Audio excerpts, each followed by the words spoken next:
So welcome everybody. We are here today to listen to our guest speaker Eva Tarabachi, who joined the Rising Network today to speak about how to give and receive feedback in different cultures. And Eva is a trainer and certified coach, and she will introduce herself so that you will get to know more about her in a few minutes. So who am I? I am Émilie Louvet. I am a science industry chapter lead for Cambridge chapter, and I joined the Rising Network in early 2018. And in my working life, I am director of data strategy and value at AstraZeneca. So our agenda for today, I will give you an introduction and welcoming on behalf of the Rising Network.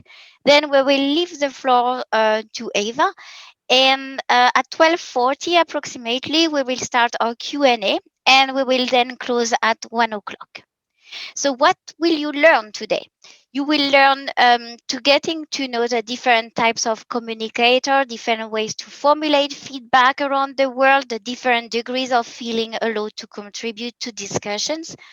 And what you will get out also from this lecture is exemplary processes to get an international project out of a stalemate situation. So now I will leave the floor to Eva. Thank you so much for this lovely introduction. Teeny tiny bit of background around about myself, not because I want to talk about myself, but because I like to give the people that attend trainings and workshops with me a bit of a picture of where I come from and why I am so passionate about intercultural relations.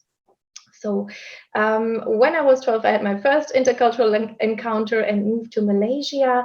And from there on, I spent roughly half of my life abroad in Malaysia, China, France, Belgium, and the UK. I myself am from Germany and am now in Germany again. In the beginning of my career, I worked as an international lobbyist in EU affairs in Brussels. And gained a lot of working experience in international companies and settings with people of many nations. I studied languages and focused on Chinese and Chinese politics and history, and then majored in EU politics. And there again encountered many different cultures. And that then later led me to change course, retrain, and become an intercultural trainer and certified coach, and have my own coaching and training business where I work with private and public sector entities, as well as individuals that I coach who are mostly international professionals who want to either up their game and their working relations, or also face all those challenges that come in your private life through leading an international life. To jump into today's topic, I thought I'd tell you a bit of my own story. What I often hear from clients when I propose that we discuss the topic of feedback in different cultures is very separated into two sides. One side of people tells me, oh, amazing, that's so interesting. Feedback is different already in itself, difficult in itself. And if different cultures come into play, that gets even more trickier. And the other part of people say, well, it's only feedback. What could go wrong? And so I thought I'd lead with a little story about how something went wrong for myself back when I started in my very, very first job. So I was working for a big law firm that was based in the UK with its headquarters in London. But I was working for the office in Belgium, in Brussels. So basically, I had bosses that I directly reported to in London, as well as in the Brussels office. And when my first review came around, I was part of those people that said, well, it's only feedback. What could go wrong? And I went in there quite naively. And it was structured like this. I first had a talk with my English bosses. And then 1 or 2 days later, when I had traveled back, I had a feedback session with my Flemish Belgian boss as well. And so when I got out of this English feedback session, I was the happiest person ever. I had just started that job, and after this first review, I thought, well, cool. So I'm on a good track and I'm doing everything right. And that was so encouraging and nice. And oh, how lovely this feedback was. 2 days later, I got out of my second feedback session slightly confused, to understate it a bit, because suddenly it didn't look so rosy anymore and so enthusiastic and positive. And I wasn't being harshly criticized or anything, and the criticism was constructive and totally normal for a job starter. But I thought I just couldn't bring together the difference of how I felt after this British feedback and how I felt after the much more direct and more on the negative criticism focused Belgian feedback that I had gotten. And that got me very confused. The confusion then continued when a few years later I changed to work for a German firm, still in Brussels, but very German in the mindset, with a German boss and also reporting back to Frankfurt. And I then realized how much I had actually adapted to the English feedback style, and that this very, very German, very direct feedback style did not feel too nice anymore now that I had stopped being used to it. We will see more about the different cultures later, but what I wanted to highlight with this little example is that different cultures make feedback even trickier than it already is in my experience. And of course, back then, I missed some hints that we're going to see later, that once you know about the intercultural differences in feedback, you won't miss anymore. And that's my aim today as well. So why is that even trickier in different cultures? There are many aspects actually to consider. There are different ways to communicate in different cultures, different senses of hierarchy. There are also very different levels of how established feedback processes are in different cultures, and very different norms, very different do's and don'ts around what is appropriate when giving feedback. There are also different norms of what is an appropriate level of answering to feedback or giving input in projects in general and raising one's voice. And so we will have a brief look at all of these aspects, but you have to excuse me, it will be quite brief because, well, the time is running, right? And we do want to have a little discussion at the end. Before we jump in, I want to highlight that today's aim is like a recognition mission. Half an hour obviously is not enough to cover all the different styles in every country in the world. We could probably write a big book about that. And what I want to highlight is that we don't want to, after this workshop, fall into the stereotype trap. So I will mention a lot of examples with where countries are compared and different cultures are compared.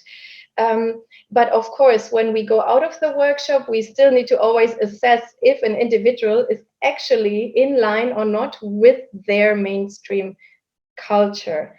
Because today we are all well-traveled, we're internationally educated, we have influences from different cultures. So most individuals don't 100% represent their culture's mainstream, their country's mainstream culture anymore. And that's really important to keep in mind.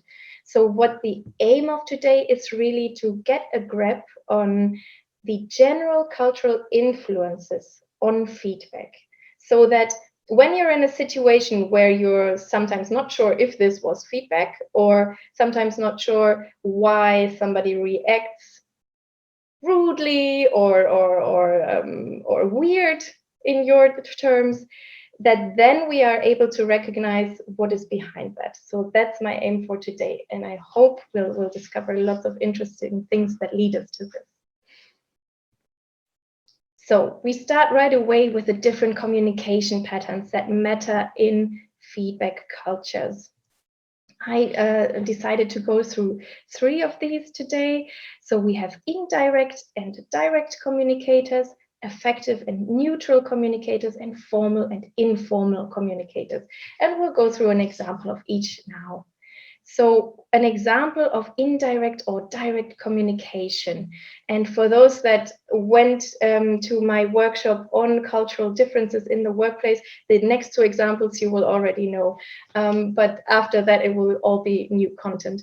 So indirect communicators, they phrase their messages in a way so that they can't be hurtful to their interlocutor. So they value that relationship so much that they will not directly point out criticism. You need a lot of context. That's why they're also called high context communicators. You need a lot of knowledge to understand the message. An example is a Japanese manager that says to their team member, "It's October 10th today, isn't it? Our controller hasn't asked to see September's report yet. I wonder if he will come around tomorrow. You never know with him." So in your minds, I would just like to challenge you and try to answer for you what this manager actually wants to tell their employee with this message. And I will now give you the answer. It means complete September's final report by close of business today. Yeah. And in the context, in the very indirect, high context culture in Japan, this message would have come across very clearly with the above statement.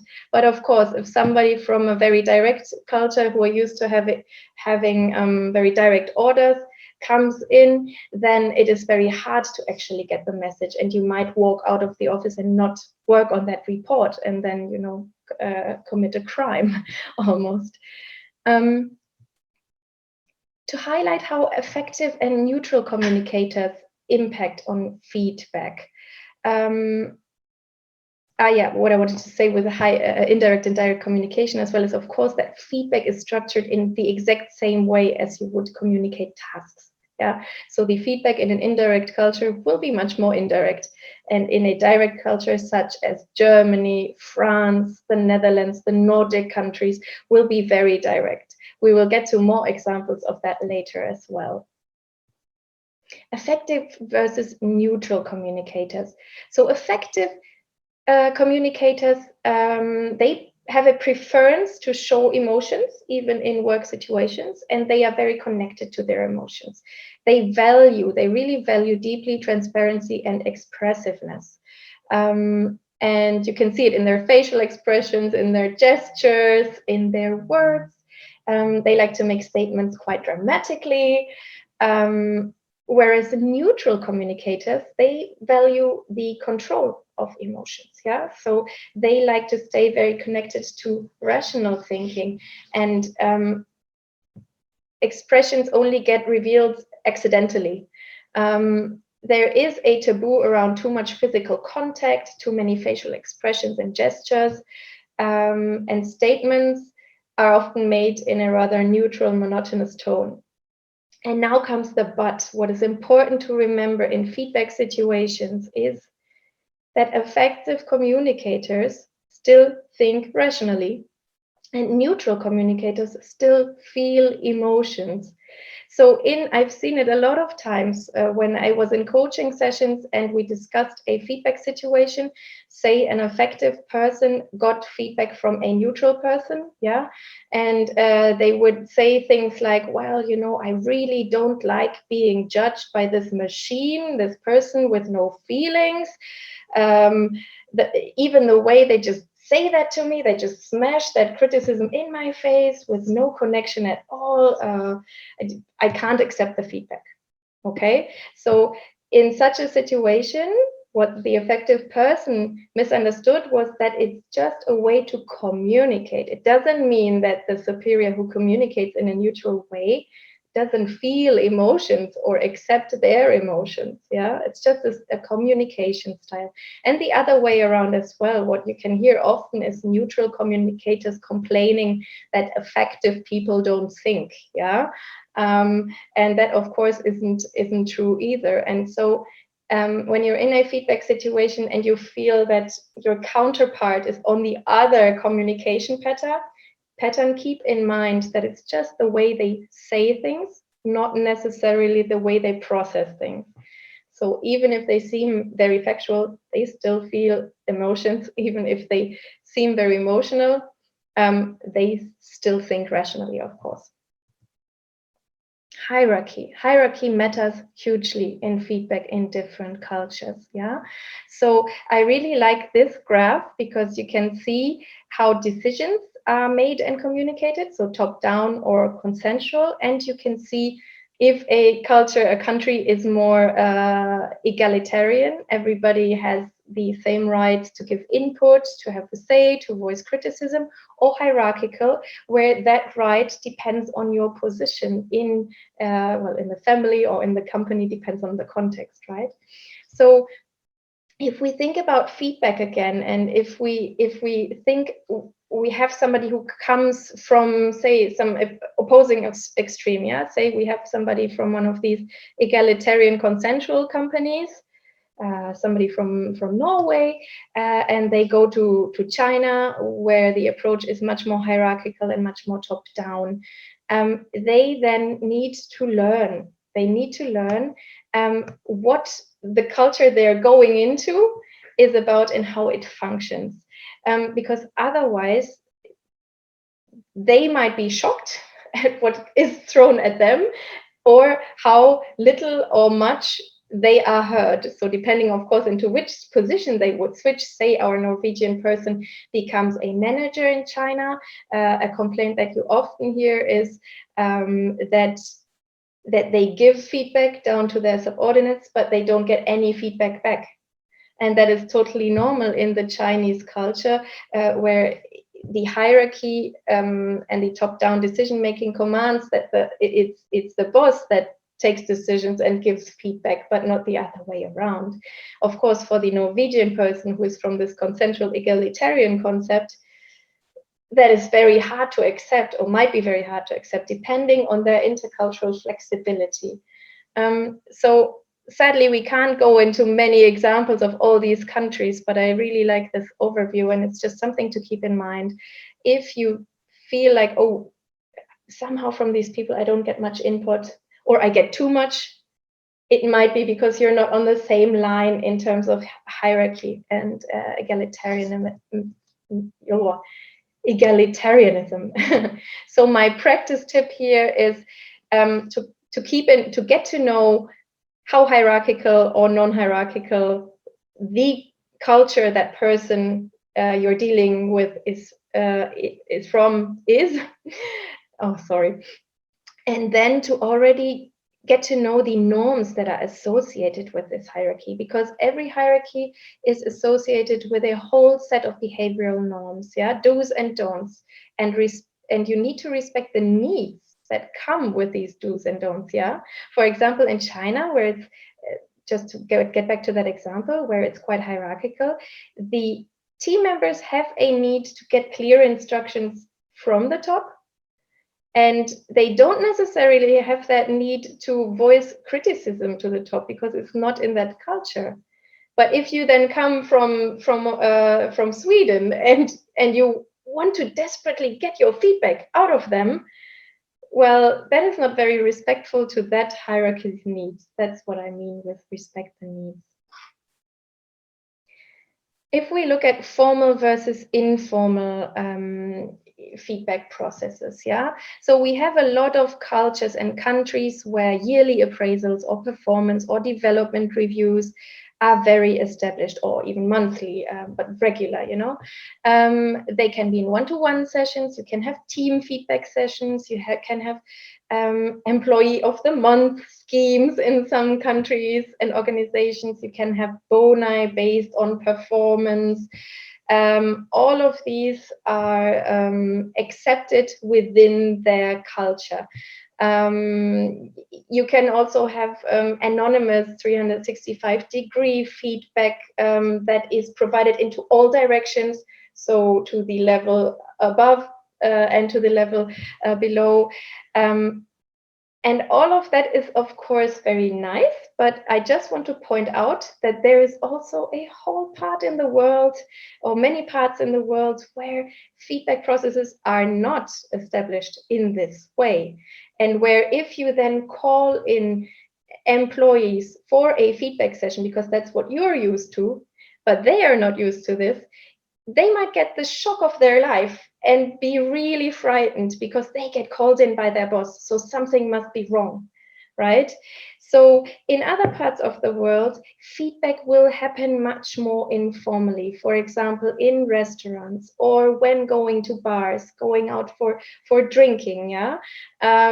Or it will happen, even positive feedback might happen through invitations to go on a company trip, to travel, yeah, or to go on a fun outing to I don't know, some cool museum, have a weekend trip with your team. All of these are very informal and indirect ways of giving positive or negative feedback.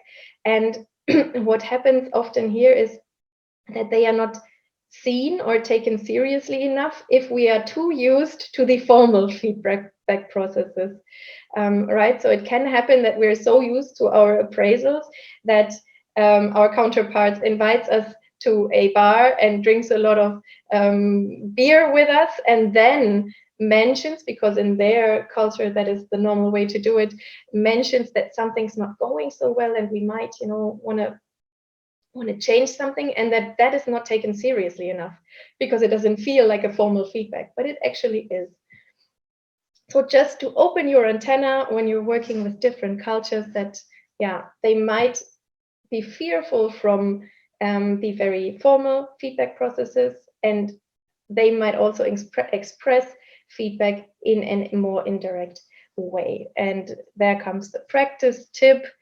Of course, inform yourself of what the customs are, and then also have a very open dialogue. So if you think that regular performance reviews would be amazing, but your new place of work isn't used to them, just be very open and say why they are good, what they are for, what's the intention. Everybody goes through this. So be very, very inviting, and also very transparent about the goals and the whole process itself, because that can take a lot of fear and misunderstanding out.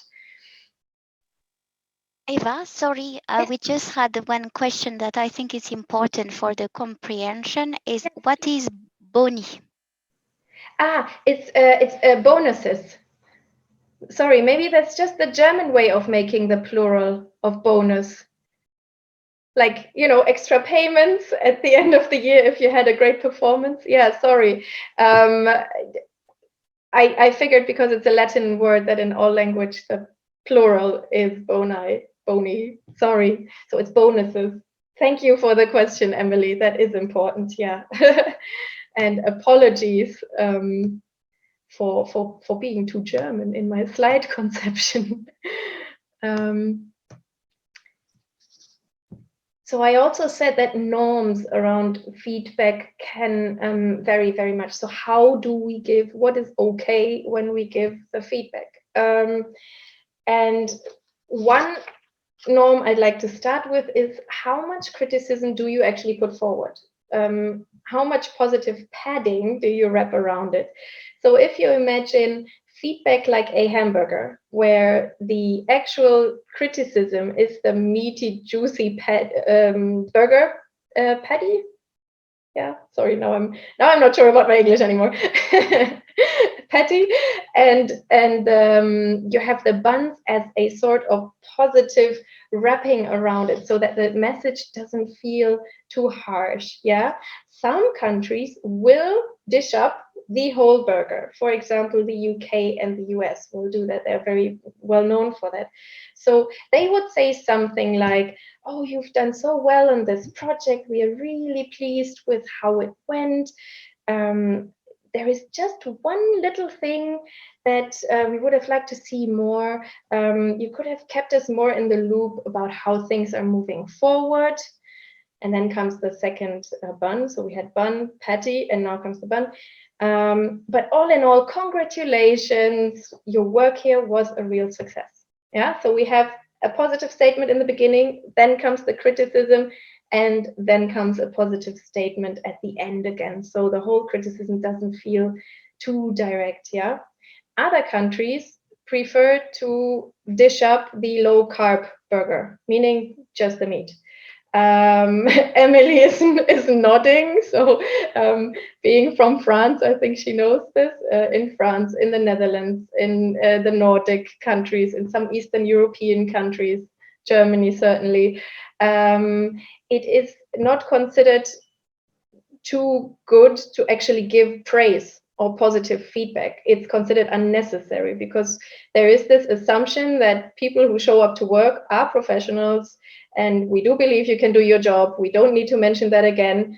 But however, this or that is not done correctly. Yeah. So there the message would be, hello, please sit down. I'd like to talk about this project. Next time, could you please inform us more, because we would like to be in the loop more, and in case we need to jump in. Yeah, so that is quite direct. It takes out the positive praise before and afterwards.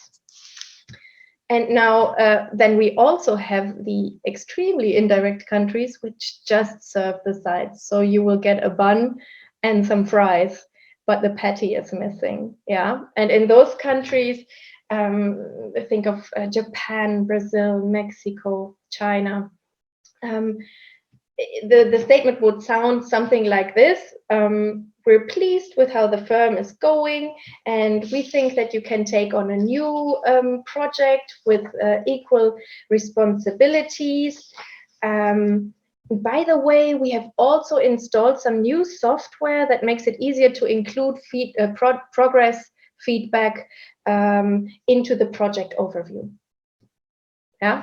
So there's no call for action. There is no "you didn't keep us in the loop." It's just, yeah, there is this new possibility of keeping us in the loop. And you need to read between the lines to understand that you're supposed to keep people in the loop more. So that was, I think, if we go back to that very first example of me as a job starter and my first feedback, that's part of where I went wrong. I just, in the British feedback, I just focused on the buns, and I didn't hear the patty. And why I didn't understand the criticism, that comes later. There is another speciality about how British people formulate their feedback. So the practice tip here is, in general, try to identify how much people use buns, patty, and sides, yeah, for any feedback you receive. And when when you give feedback, also try to adjust your ingredients. Yeah. So if you are talking to somebody who is somebody who serves the full hamburger, please do serve them the full hamburger as well. It will be well received. And if there is somebody who serves the patty who is more direct, then you can leave the buns out as well. That is something that is not as easy to do as it seems, but it is really helpful when people manage adapting their style. Norm number 2, who serves the feedback? So there is a cultural difference of who the feedback comes from. Yeah. So in countries where formal feedback processes are very established, it's quite normal that it's your superior, your line manager who delivers your feedback.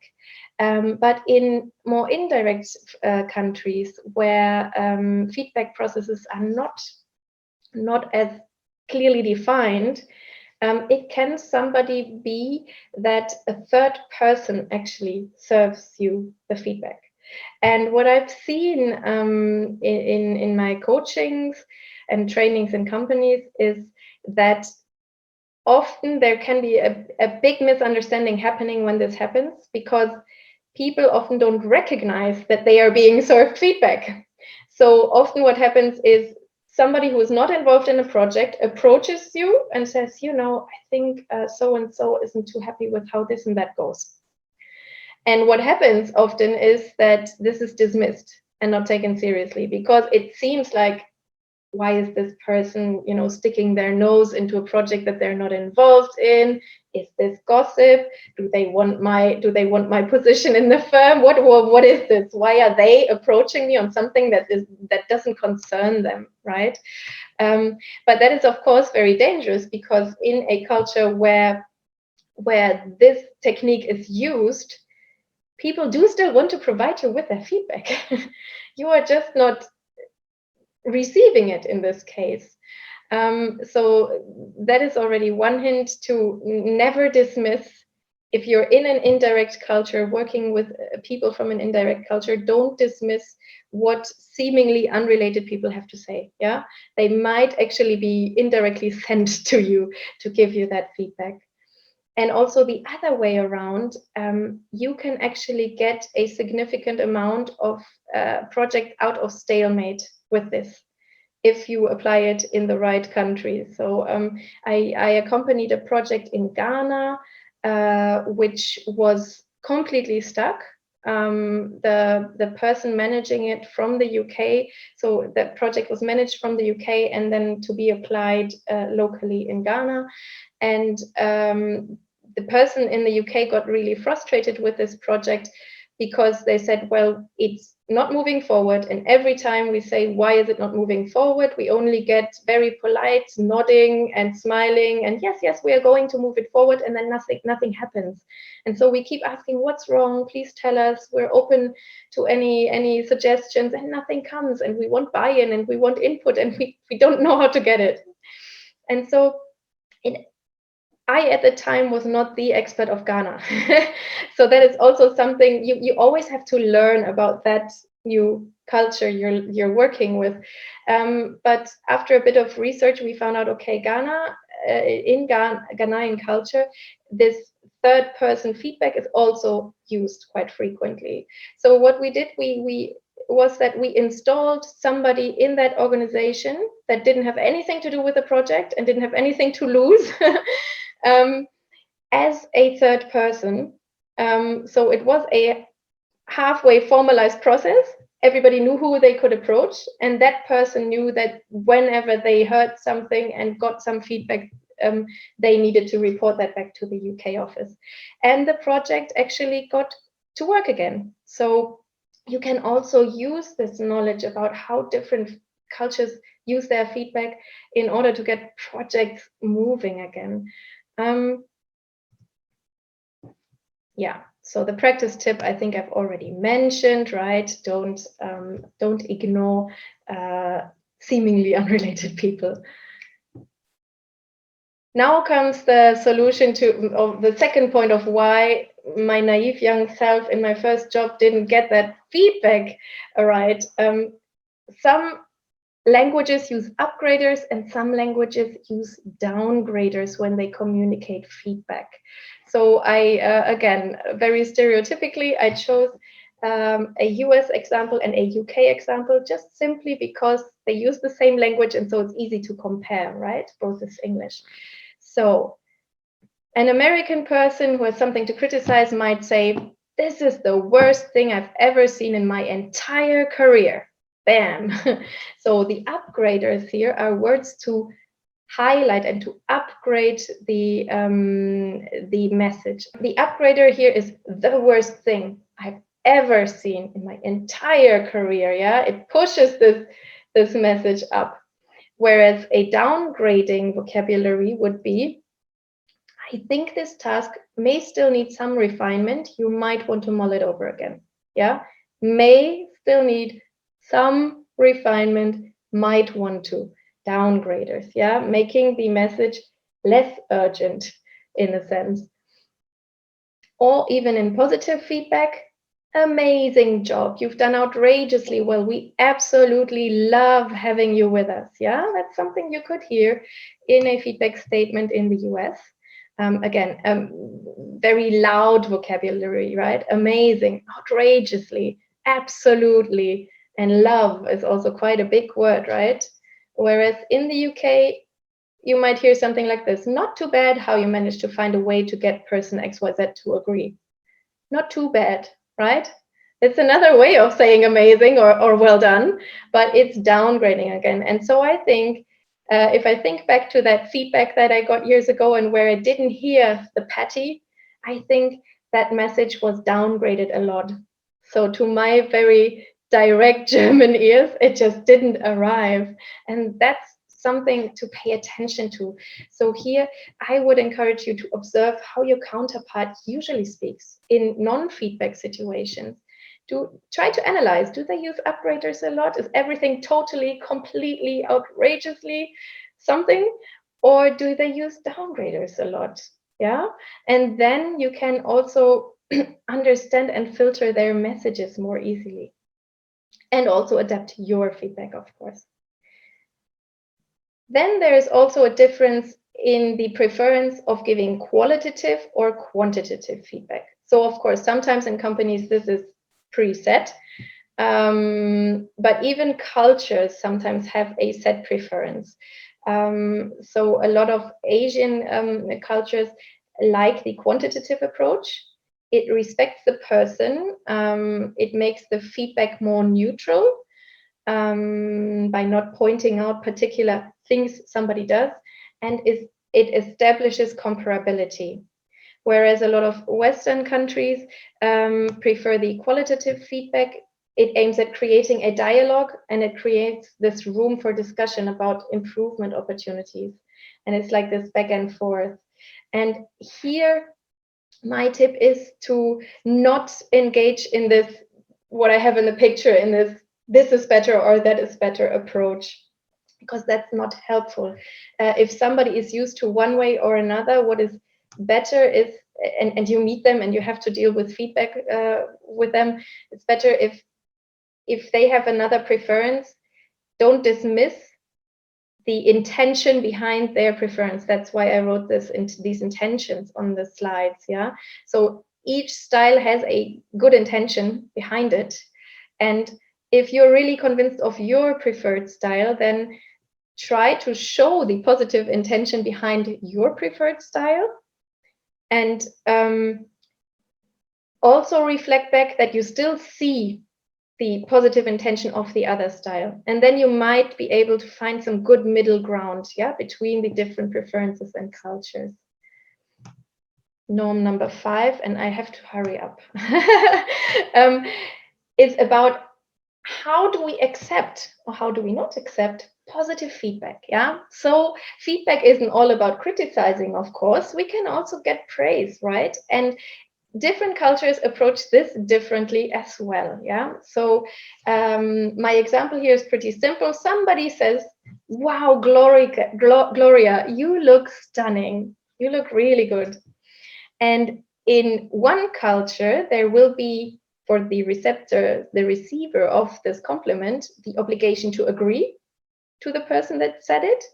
Whereas in other cultures, there will be more of an obligation to show humility and modesty. And in most countries, you have both obligations, but one primes, one will win. So to say again, it's a generalized example, of course, not all people in these countries are like this or would react like this. But in general, if Gloria is North American, she would have the obligation to agree. And she would say something like, "Oh, my thank you, you too." She would accept that positive feedback. Whereas if Gloria were Chinese, she would have more of the obligation to be humble, and she would say something. I've actually heard this being said, "No, I look old and wrinkled," which is a literal translation of what at the time I heard. So of course, if people give each other feedback and they have such different reactions, yeah, in one cultural set, it's expected to agree. In the other cultural setting, it's expected to stay humble and not accept too much positive feedback. This can also come across as rude, right? So if Gloria, the Chinese Gloria, says, "No, I look old and wrinkled," to the North American person who meant well and said, "Wow, you look stunning," that American person might be taken aback and not know what to answer now and be like, "Well, why doesn't she accept my compliment?" And the other way around is possible too, that somebody agrees to a compliment because they have the social obligation to agree. and they might be taken for arrogant in settings where it's more important to be humble. So this is again something where I'd like to invite you just to keep this in mind, that the reactions of people in other countries to your feedback, be it positive or negative, are most of the time not meant to be rude or aggressive or anything that we might feel, but it's just that they have very different social norms. Yeah, and all of what I just said comes into this: the way we communicate, the way we are raised in hierarchies or not, the way decisions are made in these hierarchies, if you remember this graph, and all these norms around feedback as well. So most of the time, if feedback doesn't go too well, some research around the country and an open dialogue, and some flexibility in the sense of, okay, this doesn't feel like I would accept feedback, but clearly she takes it on board, he or she takes it on board. So that might have just been a cultural difference in the communication. Yeah. So to sum things up, intercultural feedback does require a lot of flexibility. I'm sorry I didn't buy this cartoon, so there's this label on there, but I found it sums it up quite well. It does become a working request nowadays in international settings to be very flexible and to handle all of these additional dimensions. Yeah, and I would now like to open up the floor for questions. I'll stop my screen share so we can see each other. I think that's better. Thank you, Eva. It was really interesting, and I could see myself in some of the situations. So I'm sure some of the attendees today may have also some question or may want to contribute. So just please raise your hand or put some note in the communication chat. Yeah, I see one question here with a summarized list. Do we have a summarized list of countries which is a very high level of indirectness and third person serving the feedback? There, I don't have a conclusive list. I am always collecting them when I come across new work opportunities with countries, and whereas when I see examples, okay, this is another example of indirect feedback being served, and I've come across so far Ghana and Thailand, China and Japan and Bulgaria. So those are ones where I've seen it happen. I would think that it can theoretically happen in most indirect countries, and those are to be found very much in Asia and Africa, although there are some exceptional ones which are very direct. I was told Nigeria is very direct. Rachel, you wanted to speak, I think, also to ask a question. So yes. So first, I wanted to ask if you have any tips for Korea. I think that everything that you said about East Asia, my experience is that it's even more extreme. Uh, and the other one is that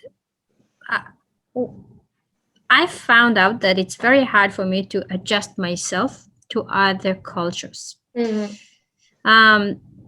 So then, like, I would like to get your opinion about, like, instead of trying to adjust myself, be open and honest about who I am, like, and what is my my norm. Or like, where can we meet in the middle? Yeah, exactly, Rachel. Thank you so much for this input. This is something that I encounter a lot because it's the core of my work often, working with international professionals and finding that line between where am I standing, what are my cultural preferences and my values that are really important to me. Equality is really important to you. So how far do you want to go to adapt to a culture that is not that equality minded, for example? And my experience is that you need to put in that thinking work on your own, or reading, or with a friend or with a coach, and find the right balance. It's very hard. You can't, in my opinion, go and just explain who you are and this is how we do it, because that is obviously quite disrespecting towards the others. But we can't go against our deepest values either. Yeah. So we need to find this line. And for me, what always helped the coaches I've accompanied so far is when we discovered also the intentions behind the other culture's behavior and values. So that sometimes makes it easier for us to see, okay, this is my value, and in this and this and this and this sector of my life, I apply it 100% and I don't want to shift. But when I deal with these people in this situation, I now understand where they are coming from. So building a very deep understanding, not a superficial one, then I can get some flexibility and maybe move towards them and only stick 70% to my this core value.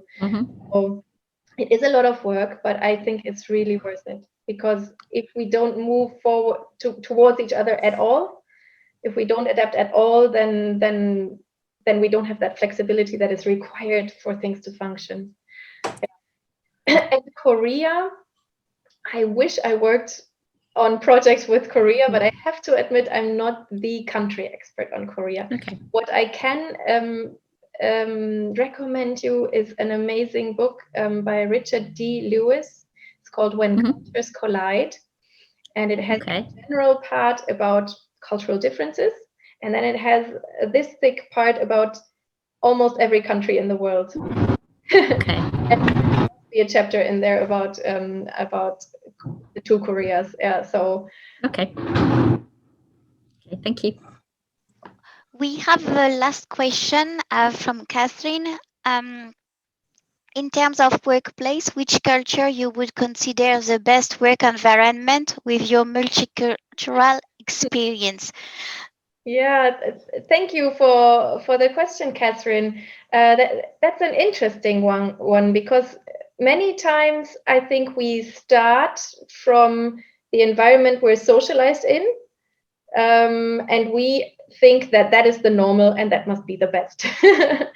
And then what happens sometimes is, when we encounter new environments, we're shocked by them and we say, no, ours is so much better, or we're totally in love with them and we want to over assimilate and take everything from them. Yeah. So back when I started studying Chinese, I was so in love with the Chinese culture.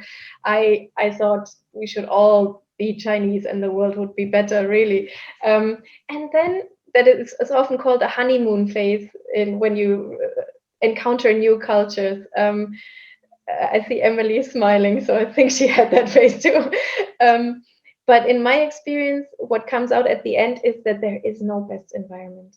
There is, for me, the best environment is in a truly international environment with people in it that are trained to exchange and move towards each other in the different cultures. That's for me the best. But there is no one feedback culture that is better than the other, because they all work well in their individual contexts, and we all need to continuously learn and improve them anyway. But yeah, that's my inconclusive answer. Emily. Yeah, thank you for this nice conclusion, actually, I would say. And I will share back the screen to finish. Thank you, Eva. It was wonderful, as usual. We have upcoming events that will be coming very soon, from master classes to mentoring circle. So I really encourage you to have a look at our website, and I'm sure Victoria is right now sharing with you the website so that you can access it. Very importantly, what's coming next also is the Rising Festival. This is really the flagship of our network. It will be 5 days. The times also to attend are very accommodating, and we have a very skyrocket speakers that are joining us.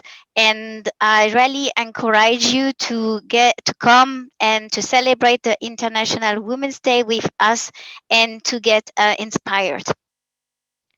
Thank you, everybody. Please share your feedback so that we can still improve, progress, get inspiration from you. And if you are not a member, please join us. And the website is just there. So thank you, everybody, for today. And we had, I believe, and I'm sure, a fantastic moment. Thank you.